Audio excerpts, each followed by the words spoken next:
Zara Thompson stood frozen outside the hotel room door, her heart pounding so hard she could hear it in her ears. The wedding gift bag she'd been carrying slipped from her hands and hit the carpeted floor with a soft thud. Through the slightly open door, she could hear Cameron's voice, the man she was supposed to marry in less than 24 hours, talking to someone on the phone. "The house alone is worth $3 million, and that's not counting the coffee shop chain," Cameron was saying, his voice carrying the tone he used when discussing business deals. "Once we're married, I'll have access to everything. The estate, the business accounts, her grandmother's jewelry collection, all of it." A woman's laugh echoed through the room. Zara recognized it immediately. Brianna Wells, Cameron's friend, who was supposed to be helping with wedding coordination. The same woman who had insisted on being involved in every detail of their special day. And she has no idea? Brianna's voice was filled with amusement. "God, Cameron, you're getting better at this. Remember that woman in Dallas? She caught on way too early." Zara's legs felt weak. "Dallas? What woman in Dallas?" "Zara's different," Cameron replied, and Zara could hear the satisfaction in his voice. "She's so trusting, so eager to please. Did you see how quickly she agreed to put both our names on all the accounts? She actually thanked me for wanting to protect our future together." Both of them laughed. The sound made Zara's stomach turn. "So what's the timeline?" Brianna asked. "How long before you can cash out?" "Give it 6 months after the wedding," Cameron said. "Long enough to make it look real, but not so long that she gets suspicious. I'll gradually transfer everything to accounts she doesn't know about. Then I'll file for divorce, claim she was emotionally abusive or something. With the prenup she signed, well, the one she thinks protects her, I'll walk away with half of everything. And then we can finally be together for real," Brianna said softly. "No more hiding, no more pretending I'm just your wedding planner friend." "Exactly. We'll take the money and disappear to that island we talked about. Start fresh somewhere she can't find us." Zara pressed her back against the hallway wall, fighting the urge to vomit. 6 months of marriage. 6 months of lies while he slowly stole everything her grandmother had worked for, everything her family had built over 3 generations. "You know what the best part is?" Cameron continued. "She's so grateful to have found love after her ex broke her heart. She keeps talking about how lucky she is, how she never thought she'd trust anyone again. It's almost too easy." "You're terrible," Brianna giggled. "But brilliant. That coffee shop empire of hers is going to set us up for life. And that house, we could sell it and buy 10 properties in different countries." Zara's grandmother's house. The Victorian mansion that had been in her family for over a century. The place where she'd learned to bake, where she'd started her first coffee shop in the converted carriage house, where every room held memories of the strong women who came before her. "The house goes first," Cameron said decisively. "I've already got a buyer lined up. Some developer wants to tear it down and build condos. Offered $4 million cash." That was it. That was the moment Zara's shock turned to something else entirely. Something cold and calculating. Cameron thought he was the smart one, the one with the plan. But he had no idea what Zara Thompson was capable of when someone threatened her family's legacy. She bent down slowly and picked up the scattered gift bags, her mind already working. Tomorrow was supposed to be her wedding day. The day she promised to love and honor Cameron Mitchell, the man she believed was her soulmate, her second chance at happiness. Instead, it was going to be the day Cameron learned that he'd picked the wrong woman to con. Zara walked quietly back down the hallway, her steps careful and measured. She had work to do and less than 20 hours to do it. Good thing her grandmother had always told her to keep her business instincts sharp and never trust anyone completely with money. As she reached the elevator, her phone buzzed with a text from Cameron. "Can't wait to marry you tomorrow, beautiful. You're going to make me the happiest man alive." Zara stared at the message for a long moment, then deleted it without responding. She had calls to make, papers to prepare, and a wedding surprise that Cameron would never forget. The elevator doors opened and Zara stepped inside, pressing the button for the parking garage. In less than 24 hours, Cameron Mitchell was going to discover that some women didn't break easily. Some women fought back. 6 months earlier, Zara had been dealing with the morning rush at her flagship coffee shop, Thompson's Brew, when Cameron first walked through the doors. She remembered the moment clearly because he'd stopped in the middle of the busy cafe and just stared at her, a slow smile spreading across his face. "Excuse me," he'd said, approaching the counter where she was working alongside her employees. "Are you the owner?" Zara had wiped her hands on her apron and nodded. "Guilty as charged. What can I get you?" "Just coffee, but I have to ask, did you design this place yourself?" "It's incredible." She'd felt a flush of pride. The cafe was her baby, converted from her grandmother's old carriage house. Exposed brick walls, vintage fixtures, and cases filled with pastries made from her great-grandmother's recipes. Every detail told the story of her family. My grandmother started the business here 50 years ago, Zara had explained, preparing his order. I just expanded it. Expanded it how much? Cameron had asked, seeming genuinely interested. We have 12 locations now, Zara had said, handing him his coffee. All family recipes, all locally sourced ingredients. What she hadn't mentioned was that those 12 locations brought in over $2 million annually, or that she owned the building for each location, or that her grandmother had left her a trust fund that had grown to 8 figures over the years. Cameron had returned every day that week, always ordering the same thing, always striking up conversations about the business, about her dreams, about her family history. He'd seemed so interested in her stories about her grandmother, about the legacy of strong women in her family. Now Zara realized he'd been taking notes. After that first week, he'd asked her to dinner. I know this great place, he'd said. Quiet, intimate. Perfect for getting to know each other better. The restaurant had been expensive, upscale. Cameron had insisted on paying, making a show of pulling out a platinum credit card.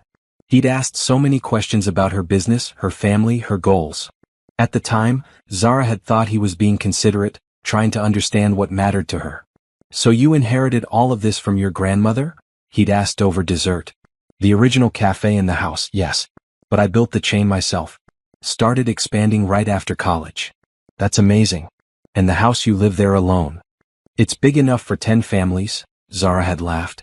Sometimes it feels too empty, but I can't imagine living anywhere else. It's been in our family since 1920. Cameron had reached across the table and taken her hand.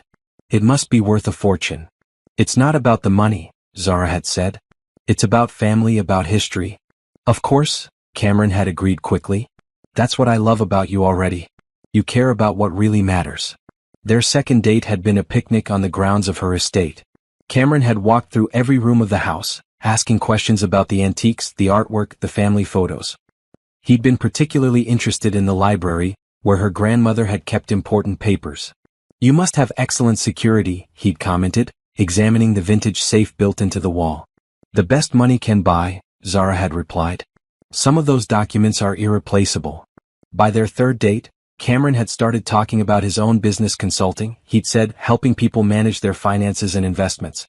He'd offered to look over her accounts, claiming he could probably save her money on fees and taxes. I don't like mixing business with pleasure, Zara had said, but Cameron had been persistent. Just think about it, he'd urged. I hate seeing someone I care about paying more than they need to. It's what I do for a living. What he actually did for a living, Zara now knew, was research wealthy women, gain their trust, and steal their money. The consulting business was probably as fake as everything else about him. By month 2, Cameron had been staying over several nights a week. He'd made himself comfortable in her home, learning her routines, figuring out where she kept important documents. He'd met her friends, charmed her employees, become part of her daily life. He'd also started suggesting changes. Small things at first: maybe she should consider a financial advisor, maybe she should think about estate planning, maybe she should make sure her assets were protected in case anything happened to her. I worry about you, he'd said one morning over breakfast. All this wealth and you're so trusting. What if someone tried to take advantage of you? The irony now was suffocating. By month 3, Cameron had proposed.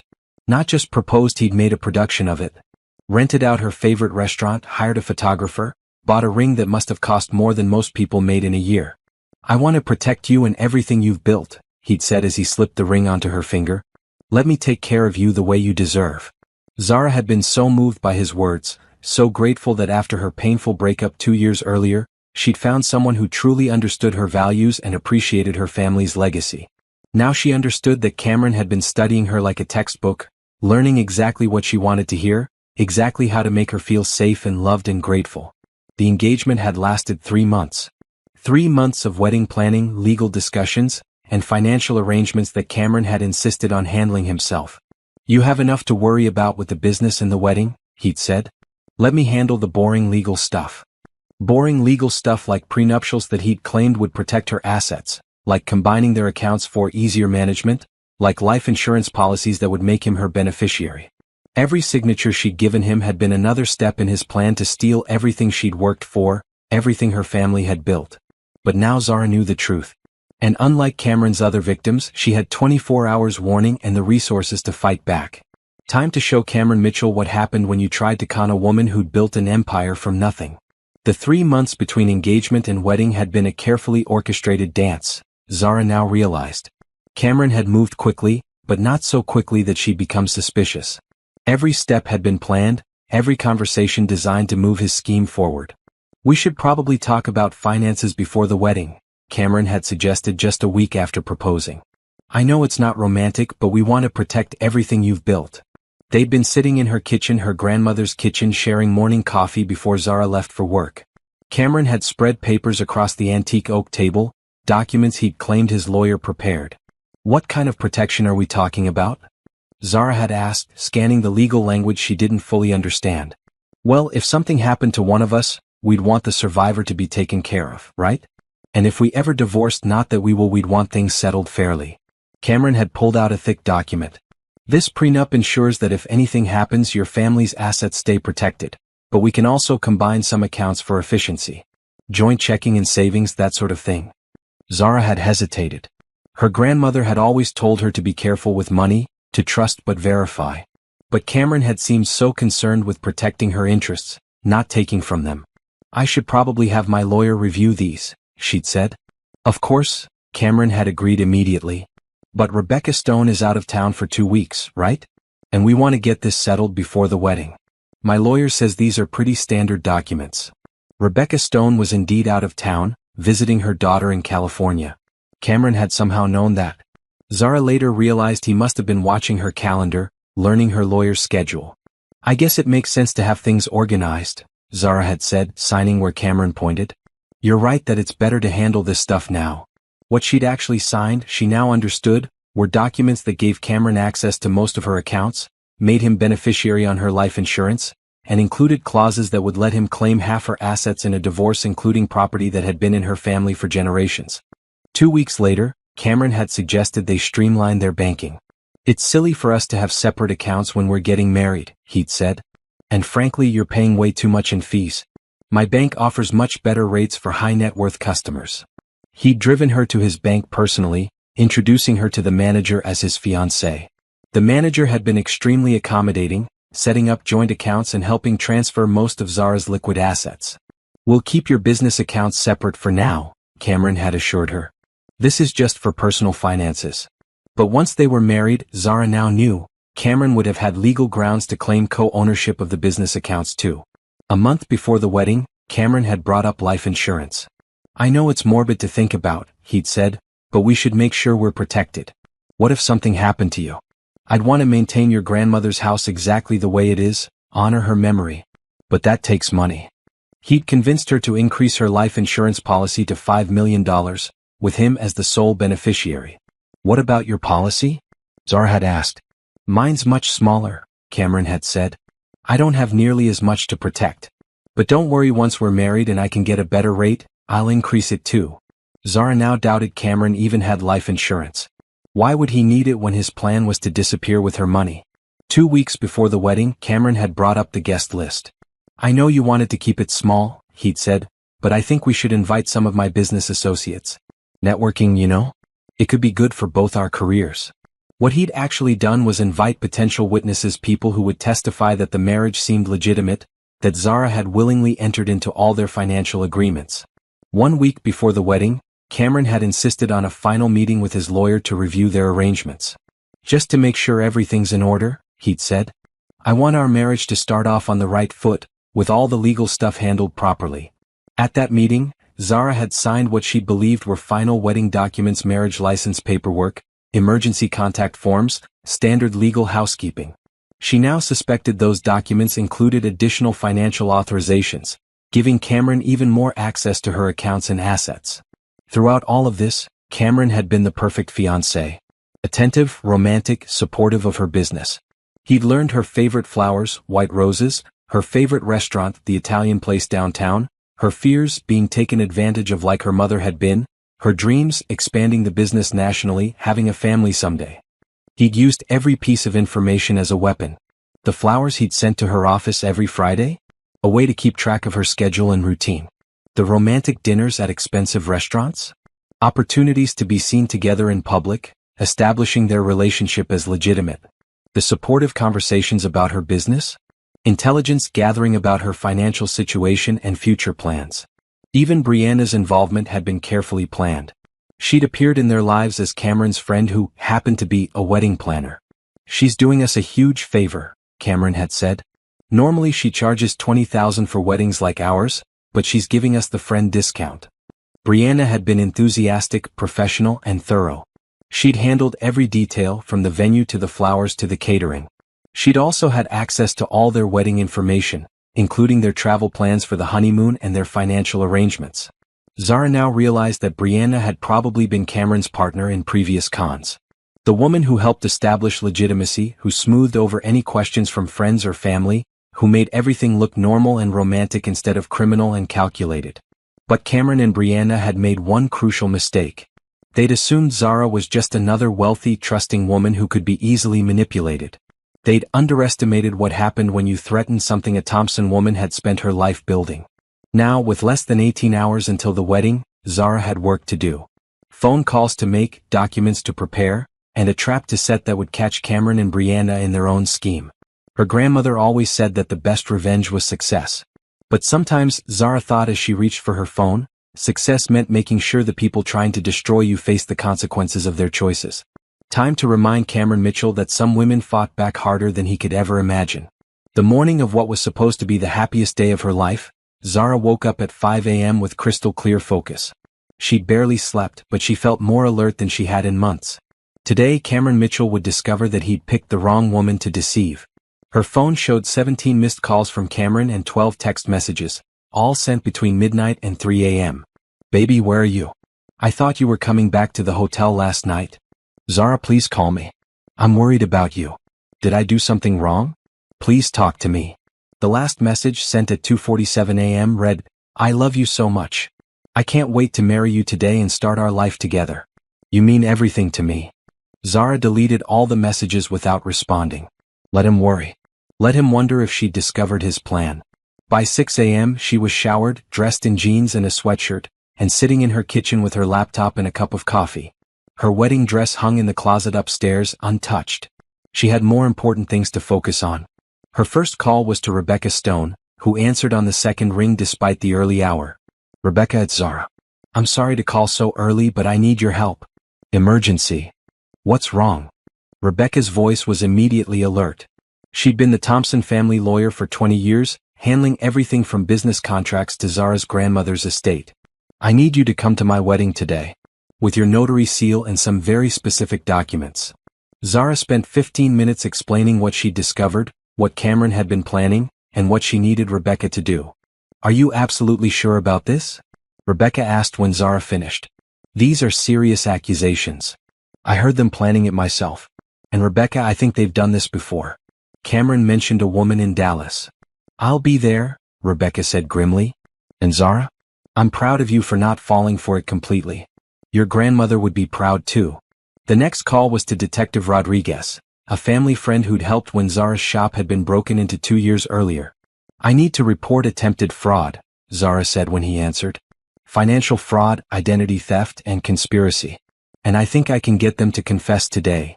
"This is about your wedding, isn't it?" Rodriguez asked. "When you called last night asking about recording conversations legally, I had a feeling something was wrong. Can you have people standing by? I think if everything goes according to plan, you'll have enough evidence to arrest both of them today. Send me everything you have and I'll be ready."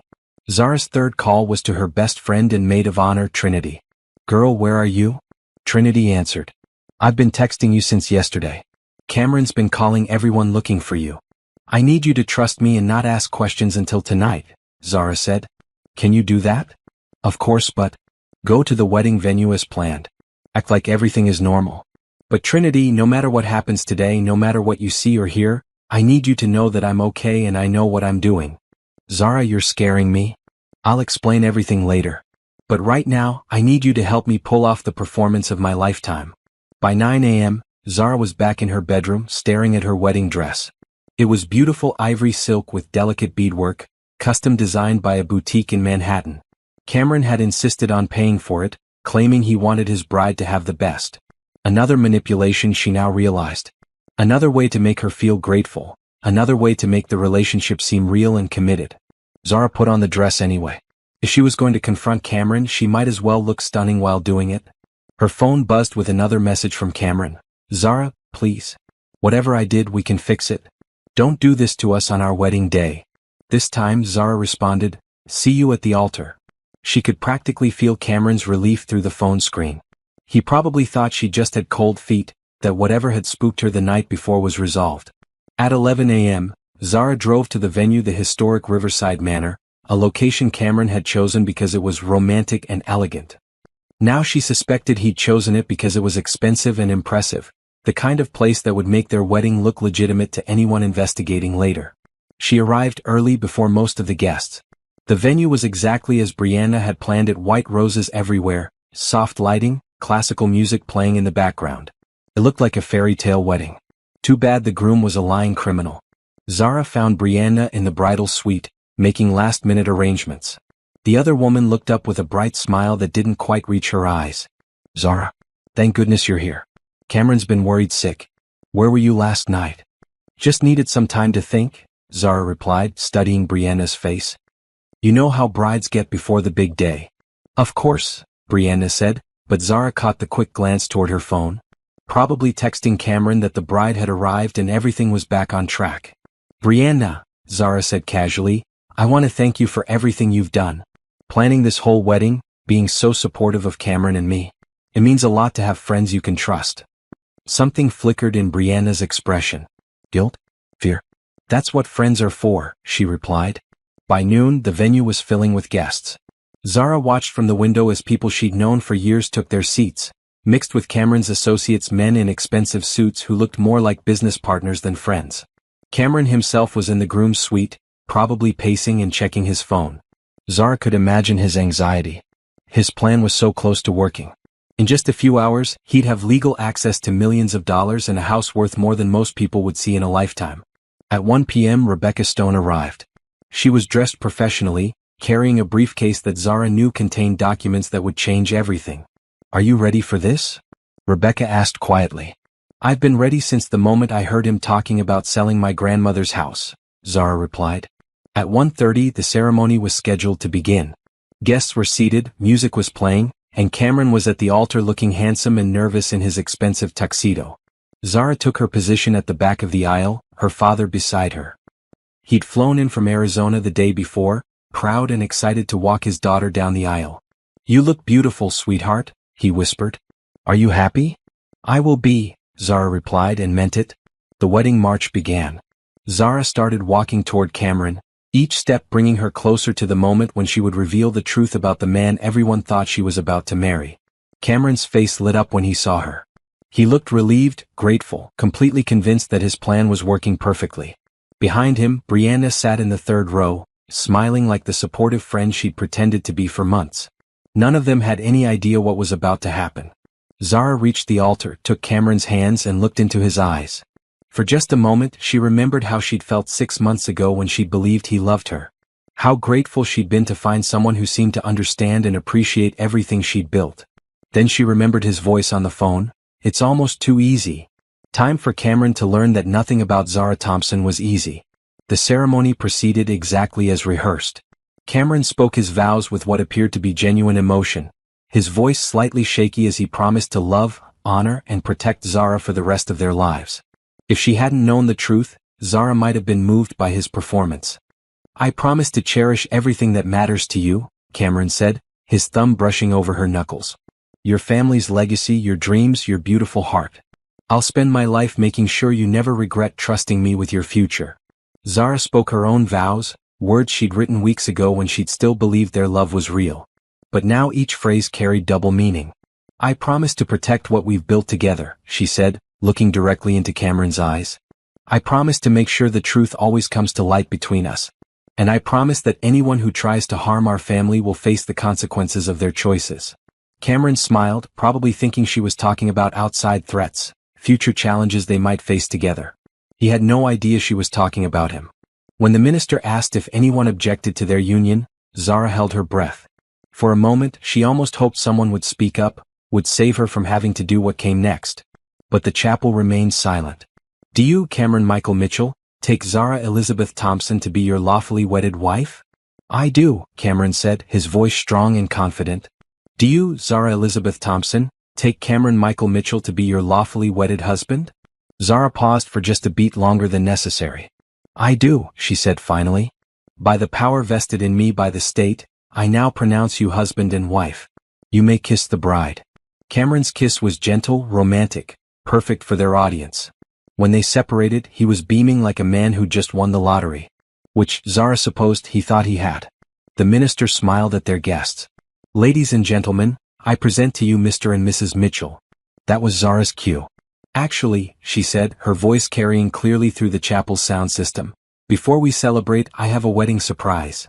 Cameron looked puzzled but pleased. A surprise? Yes, Zara said, stepping slightly away from him.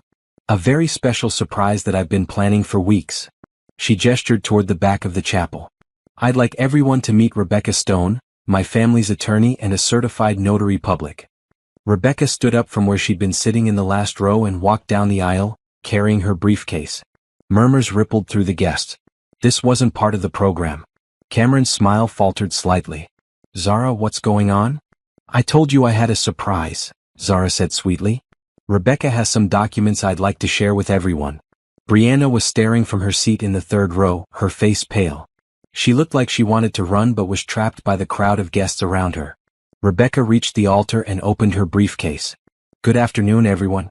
I apologize for the interruption, but Mrs. Mitchell has asked me to witness some important legal matters. Legal matters? Cameron's voice was strained. Zara, this isn't really the time. Oh, but it's the perfect time, Zara interrupted. You see, Cameron, marriage is all about honesty and trust. About sharing everything with the person you love. She turned to address their guests. Everyone here knows that Cameron and I have been together for 6 months. What you might not know is how thoughtful and caring he's been about protecting my family's assets. Cameron was starting to look genuinely nervous. Zara, maybe we should do this privately? No, I want everyone to hear this, Zara said firmly. Rebecca, would you please show everyone the prenuptial agreement Cameron had me sign? Rebecca pulled out a thick document. This is the prenuptial agreement that Mr. Mitchell presented to Mrs. Thompson 3 months ago. Cameron told me this would protect my family's estate, Zara continued, but he was so modest about it. He didn't mention that it also gives him access to all my bank accounts, makes him the beneficiary of my $5 million life insurance policy, and grants him half ownership of property that's been in my family for over a century. The murmurs from the guests grew louder. Cameron was no longer smiling. Zara, that's not the document protects both of us. Does it? Zara asked. Rebecca, what would happen to Cameron's assets if something happened to him? According to these documents, Mr. Mitchell has very few assets to protect, Rebecca replied. No property, minimal life insurance, and the consulting business he listed appears to have no verifiable income or business license. Trinity was staring from the front row, beginning to understand. Several other guests were starting to look confused and concerned. But here's the really interesting part, Zara continued. Cameron, remember when you told me your lawyer prepared these documents? Cameron's jaw was tight. Zara, please don't do this. The law firm listed on these papers doesn't exist, Rebecca announced. The address is a mail drop, and the phone number goes to a disconnected line. Now the guests were really murmuring. Zara's father had stood up from his front row seat, looking like he was ready to intervene physically if necessary. Cameron also helped me reorganize my banking, Zara said conversationally, as if she were discussing wedding arrangements instead of financial fraud. He was so concerned about the fees I was paying. Rebecca, would you like to explain what we discovered about those new accounts? The accounts Mr. Mitchell set up have provisions that would allow him to transfer funds without Mrs. Thompson's signature, Rebecca said. Additionally, the bank has no record of Mr. Mitchell's claimed employment or income sources. Brianna was definitely trying to leave now, but several of Zara's cousins had somehow ended up blocking the aisle. Trinity must have texted them. And then there's the life insurance policy, Zara continued. $5 million with Cameron as the sole beneficiary. Do you want to tell everyone why you thought I needed so much life insurance, honey? Cameron had stopped trying to smile. His face was hard now, calculating. This is ridiculous. You're embarrassing both of us over paperwork issues that can be easily resolved. Paperwork issues?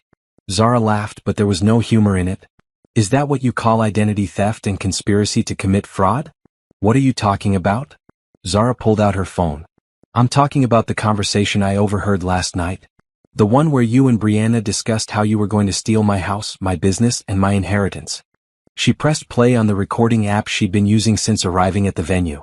Cameron and Brianna's voices filled the chapel, crystal clear through the sound system. The house alone is worth $3 million, and that's not counting the coffee shop chain. Once we're married, I'll have access to everything. And she has no idea? God, Cameron, you're getting better at this. Remember that woman in Dallas? Every guest in the chapel could hear every word of their conversation from the night before, every detail of their plan to steal everything Zara had worked for. Cameron lunged forward, reaching for her phone. Turn that off. But Zara had already stepped back, and her father was moving forward, ready to protect his daughter. The recording is already uploaded to the cloud, Zara said calmly, along with copies sent to the FBI's Financial Crimes Unit. That's when Brianna finally tried to run. But Trinity had been ready, along with Zara's cousins Michael and James, who worked security for the family business. Going somewhere, Brianna? Zara called out. Don't you want to stay and celebrate our wedding? The chapel had erupted in chaos. Some guests were on their phones, others were arguing, and several people were trying to restrain Cameron, who looked like he was considering making a run for it himself. But Zara wasn't done yet. Rebecca, she said, her voice cutting through the noise, I believe you have one more document to share. Rebecca smiled grimly and pulled out a final paper. This is a restraining order, issued this morning, preventing Cameron Mitchell and Brianna Wells from accessing any of Mrs. Thompson's accounts, properties, or business assets. Also, Zara added, looking directly at Cameron, those marriage papers you had me sign last week? The ones you said were just formalities? They were fake. This whole ceremony is just for show. Cameron stared at her, finally understanding that he'd been outplayed completely. We're not actually married, Cameron, Zara said sweetly. Which means you have absolutely no legal claim to anything that belongs to me. That's when Detective Rodriguez and two other officers walked through the chapel doors.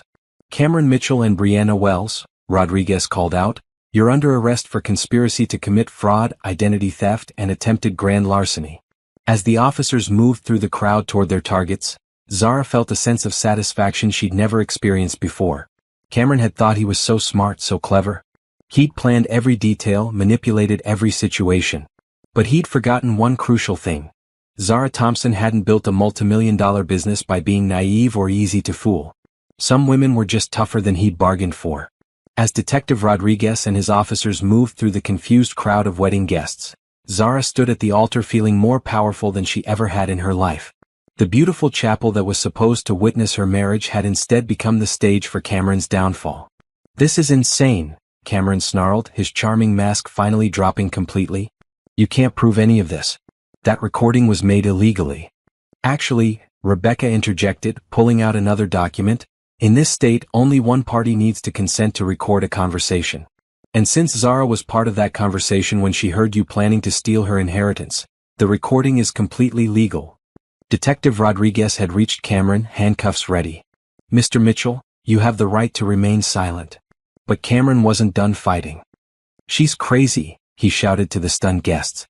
She's making this up because she has trust issues. Ask anyone, I've been nothing but good to her. Have you? Zara asked calmly. She turned to address the crowd again. Since we're all here, maybe everyone would like to know exactly how good Cameron has been to me. She nodded to Rebecca, who pulled out a thick folder.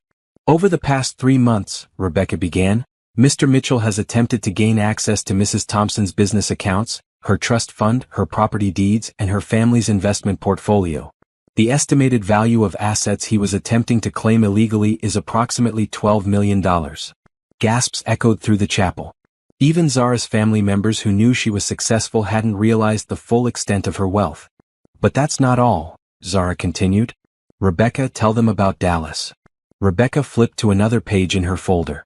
Working with the FBI's Financial Crimes Unit, we've discovered that Cameron Mitchell has been using variations of this same scheme for at least 5 years.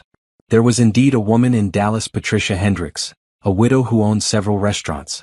Mr. Mitchell convinced her to marry him and managed to steal over $2 million before disappearing. That's not true, Cameron said, but his voice lacked conviction now. There was also Jennifer Wu in Seattle, Rebecca continued relentlessly. A software engineer who inherited her parents' tech company. And Maria Santos in Phoenix, who owned a successful catering business. Same pattern: whirlwind romance, quick marriage, forged documents, stolen assets. Trinity was staring at Zara with a mixture of horror and admiration. Girl, how did you figure all this out? I didn't figure it out fast enough, Zara admitted. I almost fell for it completely. But when I heard Cameron and Brianna planning to sell my grandmother's house to a developer who wanted to tear it down, her voice hardened. That's when I knew I had to fight back. Meanwhile, the officers were trying to arrest Brianna, who had given up trying to run and was now sobbing dramatically. I didn't want to do any of this, she cried. Cameron made me help him. He said no one would get hurt, that rich people like her wouldn't even miss the money. Rich people like me? Zara repeated, her voice dangerously quiet. You mean people who work 60-hour weeks building their businesses? People who employ over 100 families?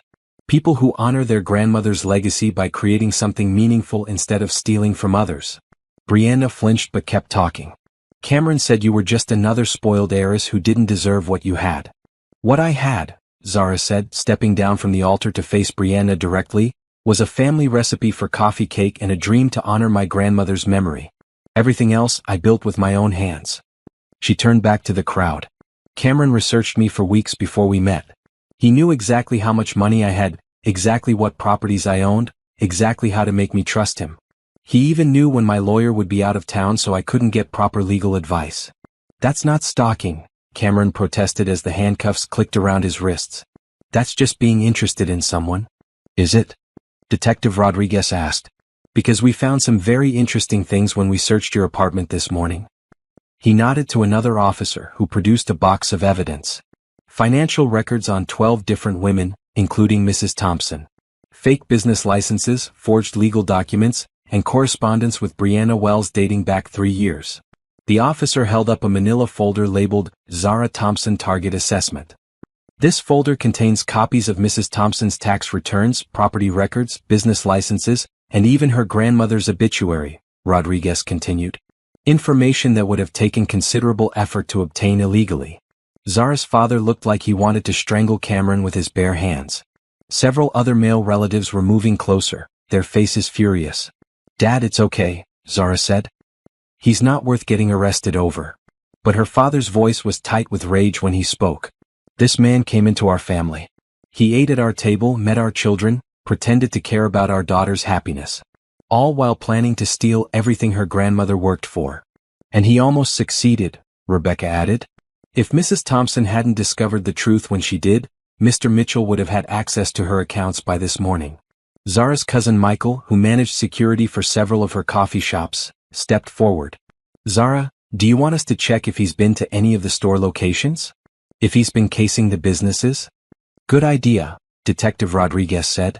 We'll want to see any security footage from the past 6 months. As the officers prepared to take Cameron and Brianna away, Cameron made one last desperate attempt. Zara, please, he said, his voice breaking. I do love you. Maybe it started as a con, but my feelings became real. We can work through this. Zara stared at him for a long moment. Part of her, the part that had trusted him, that had been grateful for his attention, wanted to believe him. But then she remembered his voice on that recording. She's so trusting, so eager to please. It's almost too easy. Cameron, she said quietly, if you had actually loved me, you would have loved the person I really am. Not the bank account you thought you could steal from. She turned to Detective Rodriguez. Officer, I believe you have everything you need? More than enough, Rodriguez confirmed. Mrs. Thompson, you'll need to come to the station tomorrow to complete your statement, but we have sufficient evidence for multiple felony charges.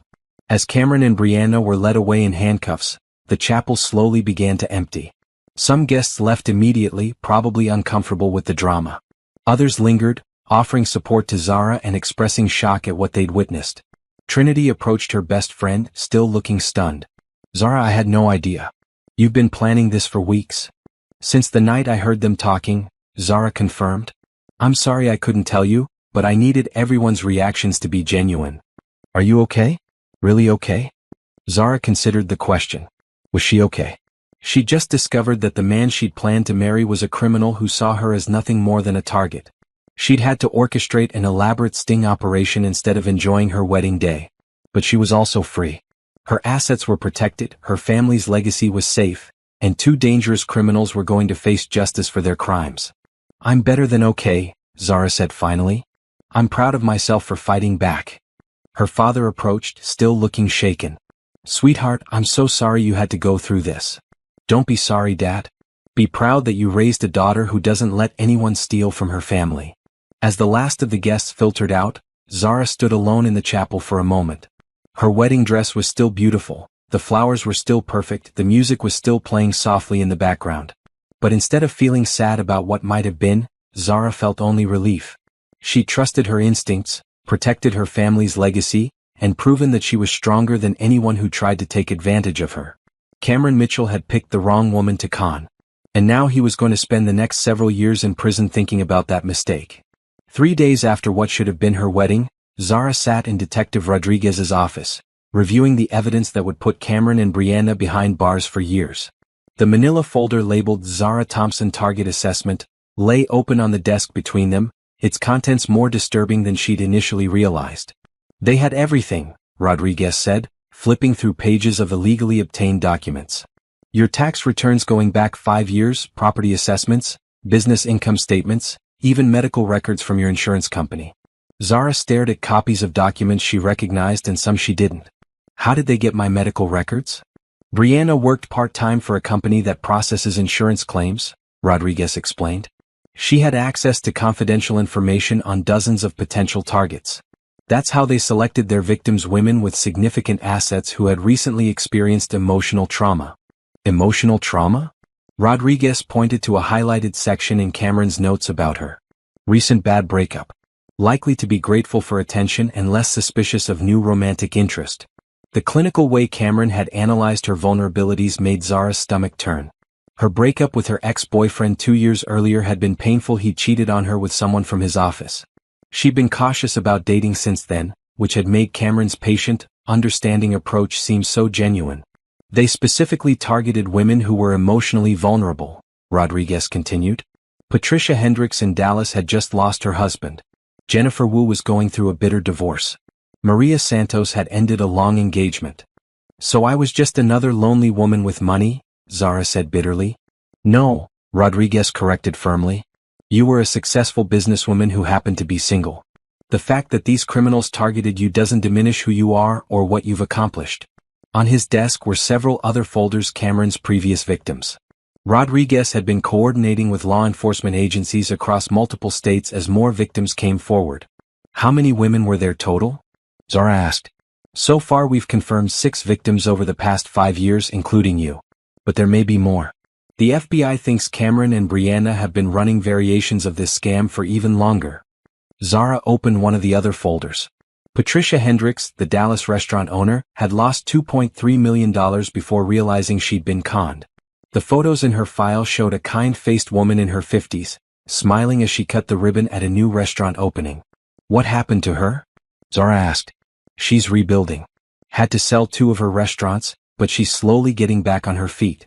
She's actually flying in to testify at Cameron's trial." Another folder contained information about Jennifer Wu, the Seattle software engineer. She'd lost $1.8 million in her family's company. "Jennifer wasn't as lucky," Rodriguez said quietly. "The theft forced her to sell her parents' business to pay debts Cameron had racked up in her name. She's working for someone else now, but she says she's determined to start over." Zara felt sick reading about these women, successful, intelligent people who'd been targeted and manipulated just like she had been. "The good news," Rodriguez continued, "is that your case is helping us build charges that could put them away for decades. The evidence you gathered, combined with what we found in their apartment, proves a pattern of organized financial fraud." He pulled out another document. "We found this in Brianna's laptop, a list of potential future targets. 12 women in different cities, all researched and assessed the same way you were." Zara recognized some of the names: successful businesswomen she'd met at conferences, entrepreneurs she followed on social media. They were planning to do this to 12 more women? If they hadn't been caught. "And Zara, you need to understand you're the only victim who figured out their plan before they succeeded. Every other woman was completely blindsided when the theft occurred." "I almost didn't figure it out," Zara admitted. "If I hadn't gone to Cameron's hotel room that night, if I hadn't heard them talking." "But you did." And because of that, we can not only prosecute them for what they did to you, but also help the other victims get some form of justice. Rodriguez's phone buzzed with a text message. He glanced at it and smiled. Speaking of which, that's the district attorney. She wants to meet with you about your testimony. An hour later, Zara sat in DA Sandra Chen's office, going over the timeline of Cameron's deception. Your case is particularly strong, DA Chen explained, because you have recordings of them discussing the ongoing crime, physical evidence of forged documents, and clear proof of conspiracy. But I want to prepare you for what the defense will likely argue. What do you mean? Cameron's lawyer will probably claim that his feelings for you became genuine, that he changed his mind about the con. He might even argue that the wedding was real and that he had legitimate claims to marital assets. Zara shook her head. The wedding wasn't legal. The marriage license was forged and I never actually signed binding documents. Exactly.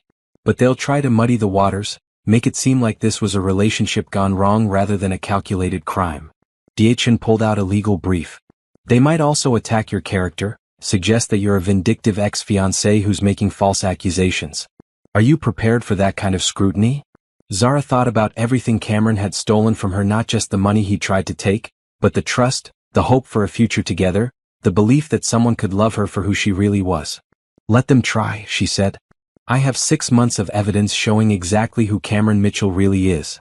Good. Because this case is about more than just you, Zara. It's about sending a message that people can't target and manipulate vulnerable women without facing serious consequences. Over the next 2 weeks, Zara worked closely with law enforcement to prepare for trial. She turned over financial documents, sat for depositions, and reviewed evidence with prosecutors. The most difficult part was reading statements from Cameron's other victims. Patricia Hendricks had written, I trusted him with my dead husband's legacy. He stole not just money, but my faith in my ability to judge people. Jennifer Wu's statement was equally heartbreaking. My parents spent 40 years building their business. In 6 months, Cameron Mitchell destroyed everything they worked for. But there was also strength in these women's words. Maria Santos had written, I refuse to let this criminal define my future. I'm starting a new business, and this time I'll be more careful about who I trust. Reading their experiences made Zara more determined to see Cameron and Brianna face full prosecution. 2 weeks after the arrests, Rebecca Stone called with an update. The FBI finished their investigation of Cameron and Brianna's finances, she reported. They recovered almost $400,000 in various accounts, plus jewelry and other assets purchased with stolen money. What happens to that money? It gets distributed among the victims based on their losses. Patricia will get the largest share since she lost the most. But everyone will get something back. It wasn't everything the victims had lost, but it was something. More importantly, it was justice. There's something else, Rebecca continued. The FBI found evidence linking Cameron to 2 other suspects, a man named Ryan Walsh and a woman named Nicole Torres. They think there's a whole network of people running these romance scams. How many victims could there be? Potentially hundreds across multiple states. Your case might be the key to breaking up an entire criminal organization. Zara hung up the phone feeling overwhelmed. She thought she was dealing with 2 criminals who had targeted her specifically. Instead, she'd uncovered something much larger and more dangerous. But she also felt proud. By fighting back, by refusing to be a victim, she hadn't just protected herself, she'd helped protect countless other women who might have been targeted in the future. Cameron Mitchell had made one crucial mistake when he chose to con Zara Thompson. He'd underestimated what happened when you threatened a woman who had built her own empire and wasn't afraid to defend it. Now he was going to spend years in prison learning that some battles you just can't win. 6 weeks after Cameron and Brianna's arrest, Zara stood in her office above the flagship Thompson's Brew location, looking down at the familiar bustle of her coffee shop. The morning rush was in full swing, customers ordering their usual drinks, employees she'd known for years working efficiently behind the counter, the warm smell of fresh pastries filling the air. Everything looked normal. But Zara felt like a completely different person than she had 2 months ago. Her phone buzzed with a text from Trinity. Lunch today? I have news about the trial. Trinity had been incredibly supportive through everything, helping Zara deal with the media attention and legal proceedings that followed Cameron's arrest. The story had made national news, bride exposes groom's fraud scheme at wedding ceremony, and Zara had received hundreds of messages from strangers sharing their own experiences with romance scams. An hour later, they sat in their usual corner booth at Tony's Deli, the Italian restaurant where Zara and Cameron had had their first date. Zara had avoided coming here for weeks, but today she decided it was time to reclaim places that held difficult memories. So what's the news? Zara asked. Trinity pulled out her phone. I've been following the case online, and apparently Cameron's lawyer filed some kind of motion yesterday. What kind of motion? Something about claiming the relationship was real and that he was planning to call off the con because he genuinely fell in love with you. Zara almost choked on her sandwich. Are you serious? Dead serious. And get this, he wants to testify that he was going to confess everything to you after the honeymoon and return all the money he'd accessed. That's ridiculous. He never accessed any money because I stopped him before the wedding. I know, but his lawyer is arguing that proves he wasn't going to go through with it. Zara shook her head in disbelief. Even facing years in prison, Cameron was still trying to manipulate the situation to his advantage. There's more, Trinity continued. Brianna's lawyer filed a separate motion claiming she was coerced by Cameron and was as much a victim as anyone else. A victim? She helped plan the whole thing. I know. But apparently she's claiming Cameron threatened her and forced her to participate. Zara's phone rang before she could respond. It was DA. Zara, I need to prepare you for what's going to happen in court next week, the DA said without preamble. Cameron's defense team is going to argue that he genuinely fell in love with you and changed his mind about the con. Trinity just told me. It's complete nonsense. Of course it is.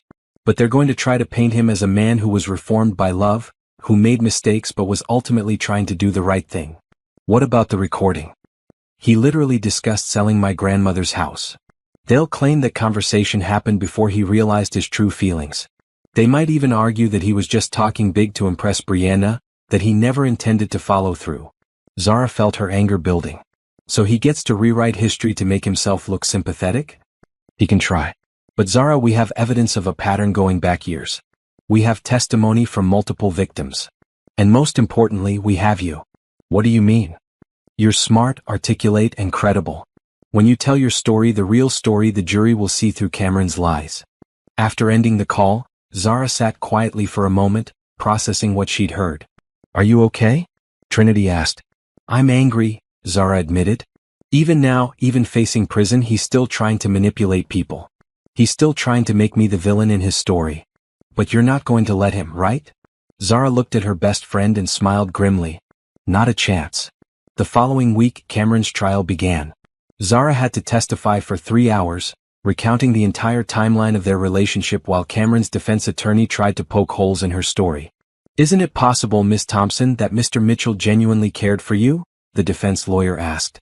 If he cared for me, Zara replied, he wouldn't have researched my financial situation before we met.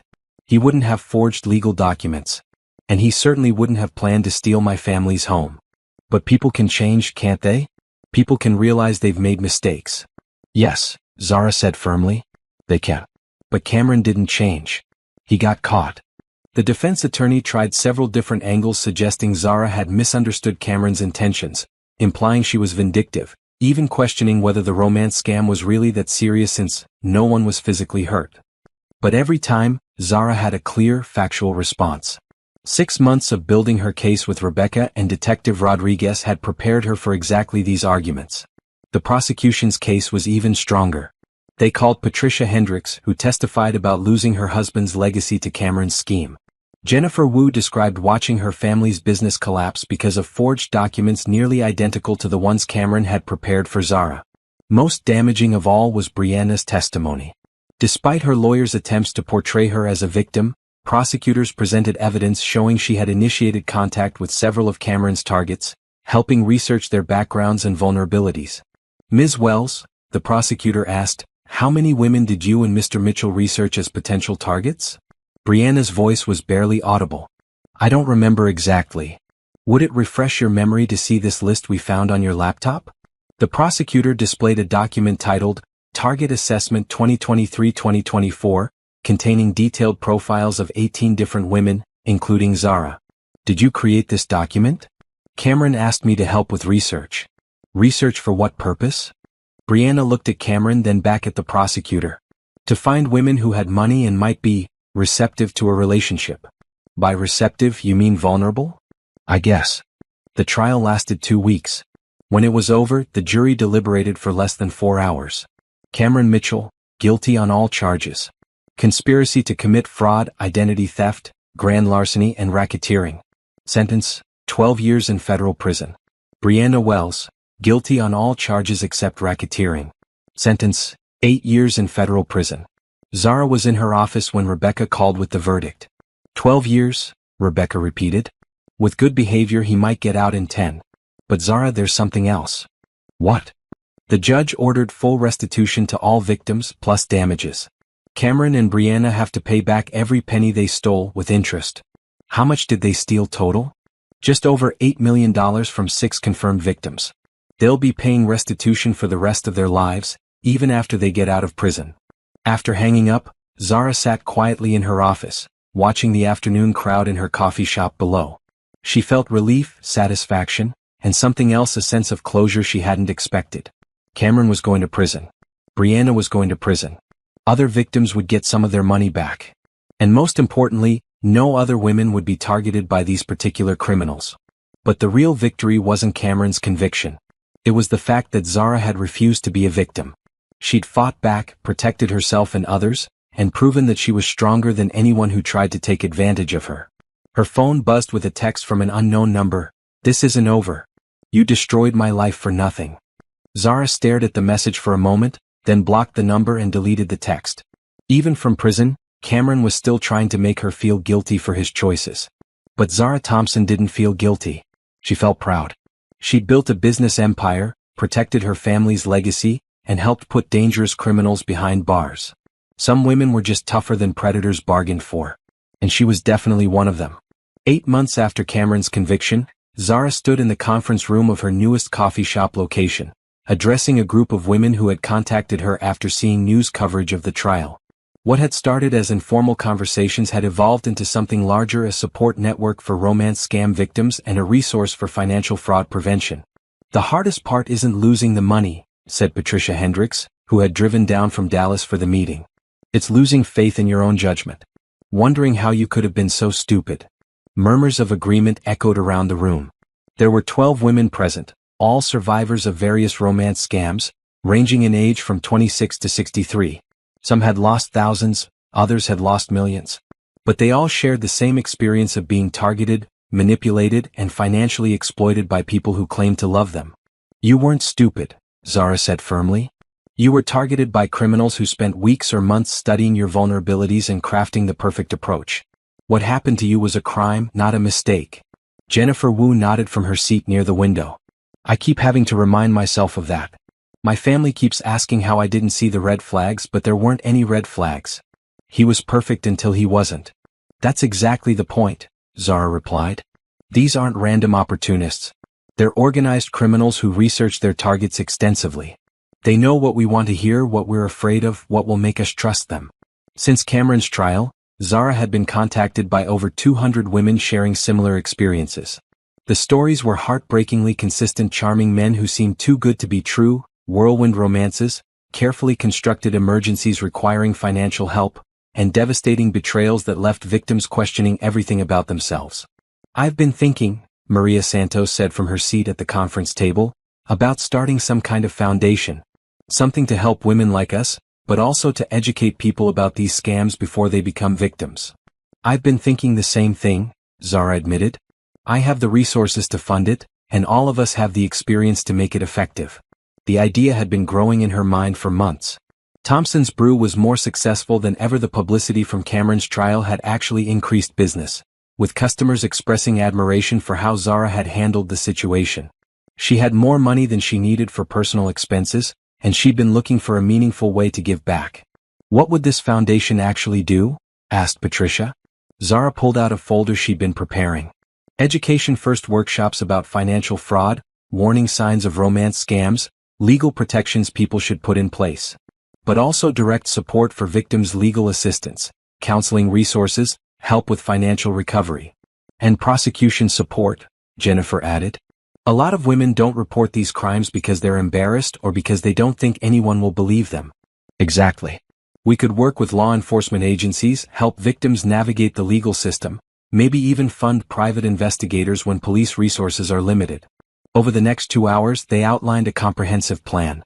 The Thompson Foundation for Financial Safety would offer education, victim support, legal assistance, and advocacy for stronger laws against financial fraud.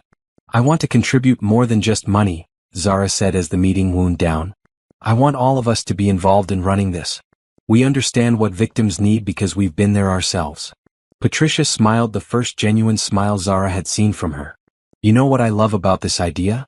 We're not just surviving what these criminals did to us. We're fighting back. That's the point, Zara agreed. They thought they could steal from us and disappear. Instead, they created a network of women who refused to let other people be victimized the same way. After the meeting, Zara drove home to her grandmother's house. The Victorian mansion felt different now than it had 8 months ago. When Cameron had been in her life, the house had felt too large, too empty. She'd been eager to share it with someone, to fill it with the warmth of a growing family. Now she appreciated its solitude. The house was her sanctuary, her connection to the strong women who came before her, her reminder that she could stand on her own. She was preparing dinner when her doorbell rang. Through the security system Cameron had never known about, she could see a delivery truck in her driveway. Package for Zara Thompson, the delivery man said when she opened the door. Inside was a small jewelry box with a note. For the woman who taught me that some people fight back. A grateful survivor. The box contained a simple gold necklace with a pendant shaped like a shield. No return address, no signature, but Zara understood. Someone whose life had been changed by her willingness to prosecute Cameron was thanking her. She put on the necklace and looked at herself in the hallway mirror. The woman staring back looked confident, strong, self-possessed.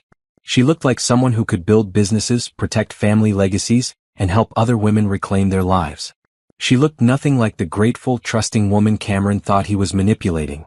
That evening, Zara called Rebecca to discuss the legal requirements for establishing the foundation. It's a wonderful idea, Rebecca said.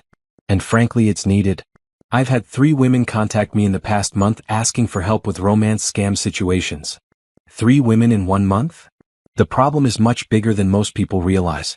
Dating apps and social media have made it easier for criminals to research and target victims. And the amounts being stolen are getting larger as more people accumulate wealth through business and investments. Then we need to move fast on this foundation. I'll start drafting the paperwork tomorrow.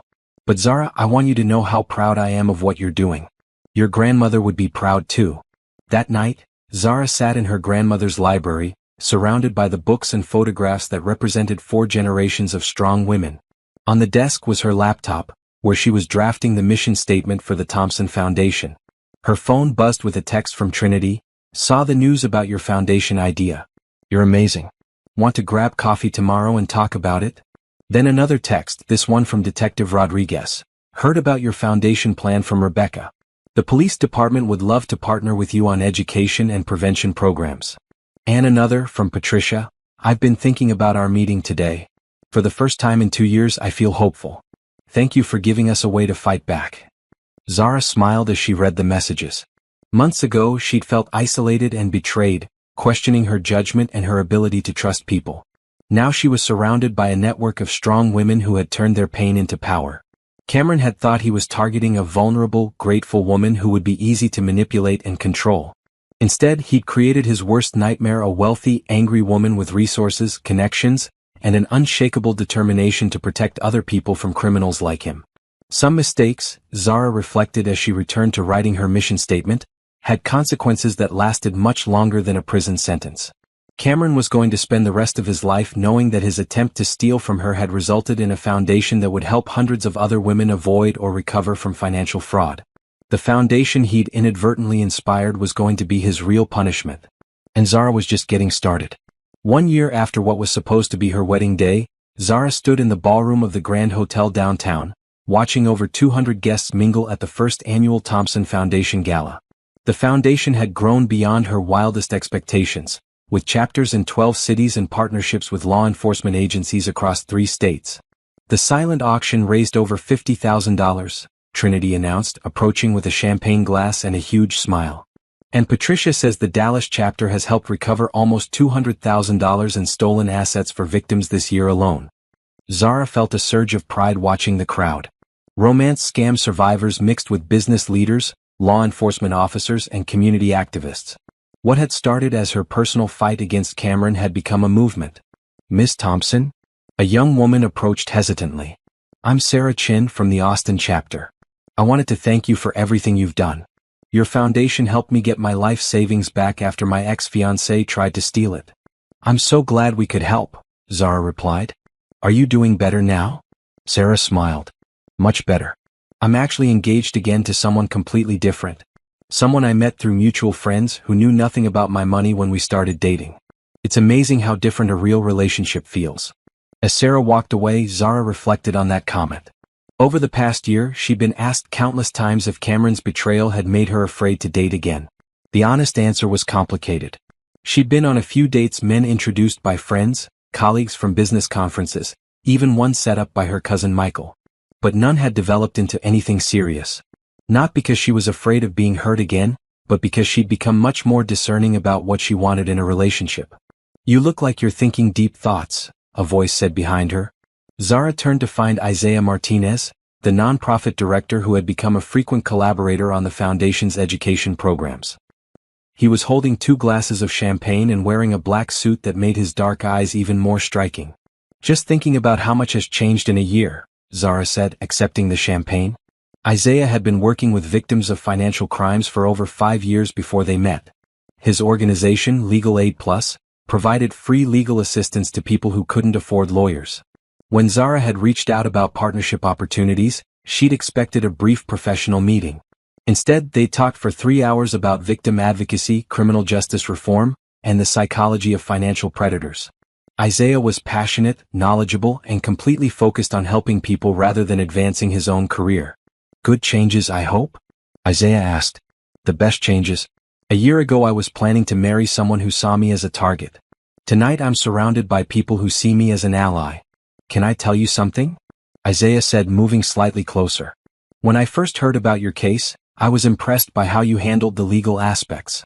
But getting to know you this year, working with you on the foundation, I'm impressed by who you are as a person. Zara felt her heart skip slightly. Over the months of working together, she'd developed feelings for Isaiah. But she'd been careful not to act on them, partly because they were professional partners, but mostly because she wanted to be sure her feelings were based on genuine compatibility rather than gratitude for his support. Isaiah, she began, but he held up a hand. I know this might be complicated because we worked together, and I know you've been through a lot this year, but I wanted you to know that I think you're incredible. Strong, smart, generous, beautiful, and completely unaware of how amazing you are. Before Zara could respond, Patricia approached with a microphone. Sorry to interrupt, but it's time for your speech, she said with a knowing smile. Zara took the microphone and walked to the small stage at the front of the ballroom. The crowd quieted as she began to speak. A year ago today, I was supposed to get married to a man who had spent months planning to steal everything my family had built over 3 generations. Instead of a honeymoon, I spent my wedding night recording statements for federal prosecutors. The audience was completely silent. I could have let that experience make me bitter, suspicious, or afraid. Instead, it taught me that I'm stronger than anyone who tries to take advantage of me. And more importantly, it taught me that there are hundreds of women out there who needed to learn the same thing about themselves. Applause filled the ballroom. The Thompson Foundation exists because criminals like Cameron Mitchell underestimate the women they target. They think we're weak, naive, grateful for their attention. They don't realize that many of us are successful business owners, community leaders, and survivors who know how to fight back. The applause grew louder. This year, our foundation has helped recover over $1 million in stolen assets. We've provided legal assistance to 63 victims of romance scams. We've educated over 2,000 people about financial fraud prevention. And we've supported the prosecution of 12 criminals who thought they could steal from women without consequences. Patricia was wiping away tears. Several other romance scam survivors were nodding emphatically. But the numbers aren't the most important thing. The most important thing is that women who thought they'd never trust their judgment again are learning to trust themselves. Women who thought they'd never find real love are discovering what healthy relationships actually look like. Women who thought they were alone in their experiences are finding communities of survivors who understand exactly what they've been through. Zara looked out at the crowd and saw Isaiah watching her with an expression that made her pulse quicken.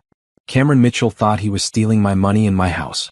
What he actually did was help me discover my purpose and surround myself with the most incredible people I've ever met. He thought he was destroying my life. Instead, he helped me build something bigger and more meaningful than I ever imagined. The standing ovation lasted almost 5 minutes. When it finally ended, Zara left the stage and found herself immediately surrounded by well-wishers and foundation supporters. But her eyes kept drifting to Isaiah, who was waiting patiently near the back of the crowd. An hour later, as the gala wound down and guests began to leave, Zara finally had a chance to find him. "That was an incredible speech," Isaiah said. "You've built something amazing here." "We've built something amazing," Zara corrected. "I couldn't have done any of this without partners like you." They walked toward the hotel's terrace, where the city lights sparkled beyond the windows. "Isaiah, about what you said earlier." "You don't have to respond tonight," he said quickly. "I just wanted you to know how I feel." Zara stopped walking and turned to face him.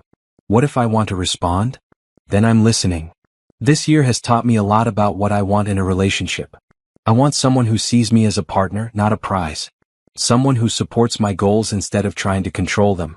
Someone who understands that I'm independent because I choose to be, not because I have to be." Isaiah nodded. "That all sounds reasonable. I also want someone who makes me laugh, challenges me to think differently, and shares my values about helping other people." "Also reasonable." Zara stepped closer. "Someone who knows about my money but fell for my mind first." "Definitely reasonable." "Isaiah Martinez, would you like to take me to dinner sometime? Somewhere that's not a foundation meeting or a legal consultation." Isaiah's smile was brilliant. "I thought you'd never ask." As they stood on the terrace talking about their plans for dinner, Zara reflected on the difference between this conversation and every interaction she'd had with Cameron. With Cameron, she'd felt grateful for his attention, anxious to please him, constantly worried about saying or doing the wrong thing. With Isaiah, she felt like herself confident, intelligent, worthy of respect and genuine affection. 6 months later, Zara stood in her grandmother's garden, watching Isaiah help her plant a new rose bush.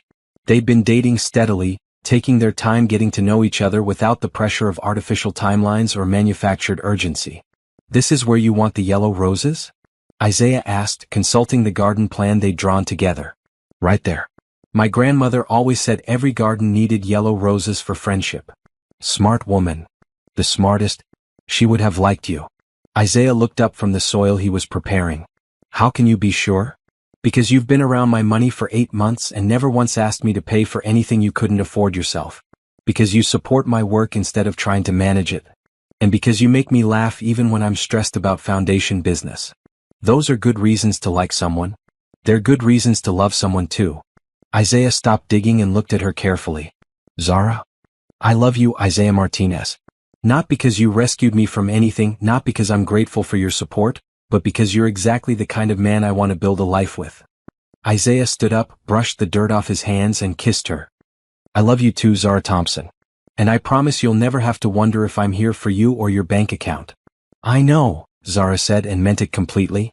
That evening, they sat on the porch of her grandmother's house, watching the sunset paint the sky in shades of pink and gold. Zara's phone buzzed with updates from foundation chapters around the country, messages from romance scam survivors who were rebuilding their lives, and photos from Patricia, who had just opened her 3rd restaurant since Cameron's conviction.